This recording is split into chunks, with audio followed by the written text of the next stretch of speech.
बिस्मिल्लाहिर्रहमानिर्रहीम। मोहतरम नाज़रीन, अस्सलाम वालेकुम।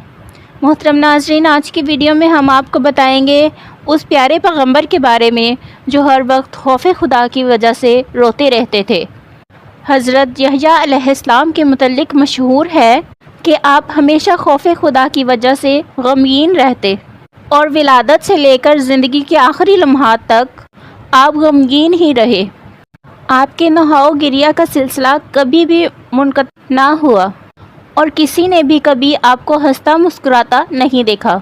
एक दफ़ा हज़रत ज़करिया अलैहिस्सलाम ने बारगाह इलाही में अर्ज़ किया, खुदाया, मैंने तुझसे इसलिए बेटा तलब किया था कि मेरी आँखों की ठंडक बने और मेरे लिए खुशी और मसरत का ज़रिया साबित हो, लेकिन तूने मुझे जो बेटा अता किया है वो तो हमेशा गमगीन रहता है और हर वक्त रोता रहता है।